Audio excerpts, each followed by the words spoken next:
I'm here to introduce a dear friend. I don't have a lot of time, so I'm just going to use two words to define him. The first word is Godfather, and the next one is public servant. I'll start with the second one first. Once upon a time, I was so cynical. I really didn't like politics, and I didn't believe in politicians till I saw Jamie Raskin. He's a true public servant, was like jumbo shrimp to me. It never made sense. So here is a true public servant. Every time I hear him speak, I want to run for an office. So a dear friend. But the second one is Godfather, and I'll tell you, this is very dear to me. I'm a founder of a small company that aspires to do big things. Blessed Coffee aspires to connect 254,000 small coffee farmers in Ethiopia with the consumer here by giving the consumer and the producer an investment opportunity and a dynamic access to the profit sharing. When I first started in 2002, people thought I was crazy. In fact, a VC once told me I was trying to mix oil with water because business and sustainability didn't think it can mix. And I worked hard, and my friends questioned my sanity. A lot of people wondered what I was trying to do, till Jamie pushed a bill called Benefit Corporation. And then when he said Benefit Corporation, I became life. So he is my godfather. He's the godfather of Blessed Coffee, the nation's second benefit corporation. After that, the whole world believes me. And look at this, we're growing by tenfold. I think we're going to do more. There's a global paradigm shift for sustainable movement, sustainable business, from the little village in Ethiopia and the growing coffee mountain to here. So it was a great delight I introduce the godfather of Blessed Coffee and a true public servant, my dear friend Jamie Raskin. Please give me a warm welcome. Thank you.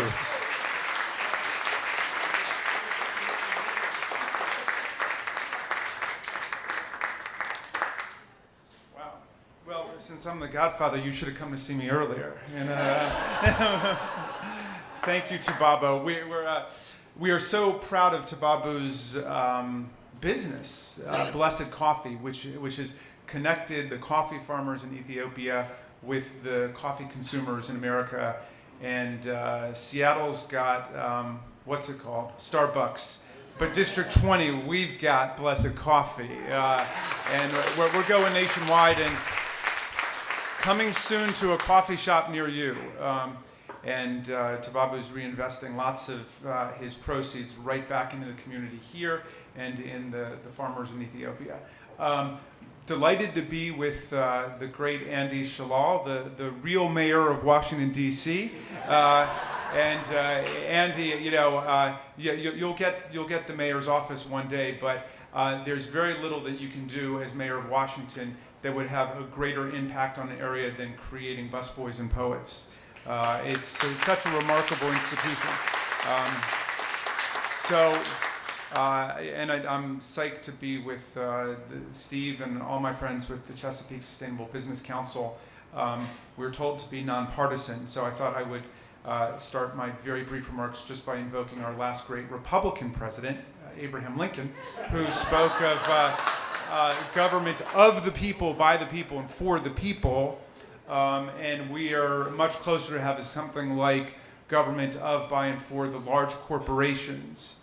For me, the turning point moment was the one that Tebabu identified. It was 2010 when we had three political catastrophes and social catastrophes brought to us by large corporations in America. We had the BP oil spill, which wrecked an entire ecosystem in the Gulf of Mexico. We had the collapsing coal mines in West Virginia by the Massey Corporation, which had used its political power to resist and thwart regulation and block government enforcement at every turn. And then, of course, most calamitously, we had the subprime mortgage meltdown, which destroyed trillions of dollars of the people's wealth in terms of home values, retirement funds, and so on. And then the same corporations that brought us these debacles turned around and invested in the Tea Party and took Congress over with a right-wing program devoted to the proposition that all of our problems were caused by government regulation. And So for me, that was the moment in which it became clear that we've got to deal with the issue of business in the country. And the solution is not Karl Marx, who I think had pretty much everything wrong. Socialism didn't replace capitalism. If you've been watching Europe, capitalism's been replacing socialism. I went back and I reread Adam Smith and The Wealth of Nations, which was published in 1776. And you know, Adam Smith said he was not the ludicrous stick figure that you see at the conventions of the Republican Party.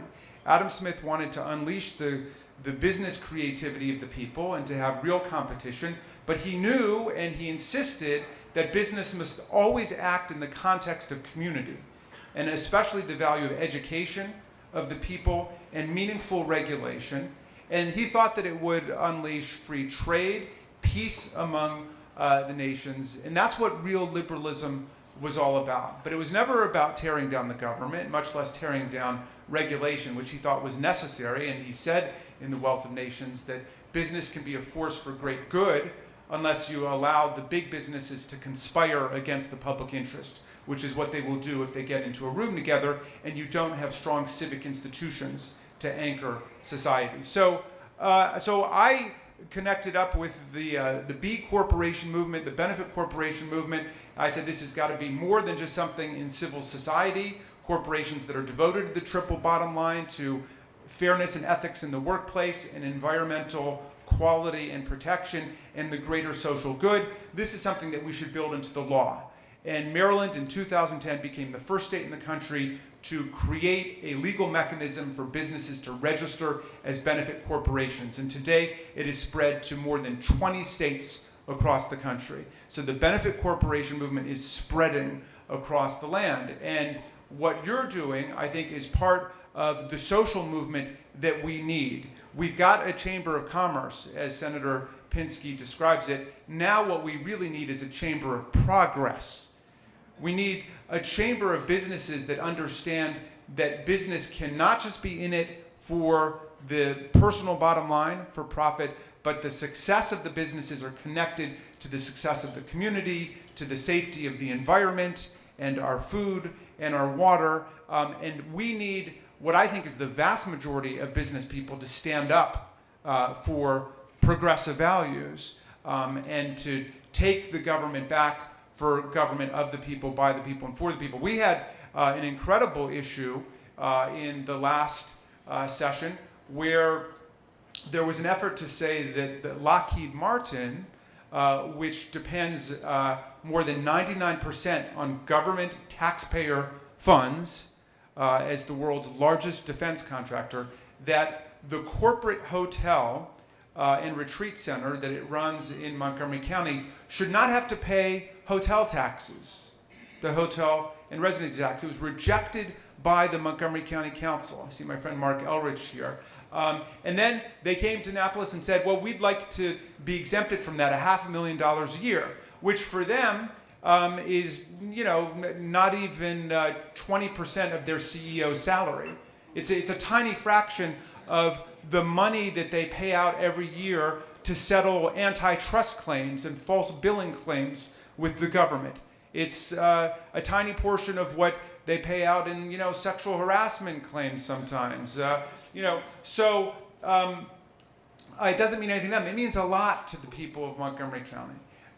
And yet, everybody said you can't fight Lockheed Martin, and this is what, quote, the business community wants. That's why we need the Chesapeake Sustainable Business Council to come in and say, that's not where our tax dollars should be going. It should not be going to corporate welfare, and it should not be going for special interest tax breaks that cut totally against the public interest. I'm just delighted that you guys are here. We've been waiting for you, and we need you to be integrally and passionately involved in everything that we do in Annapolis, and next stop, Washington, D.C.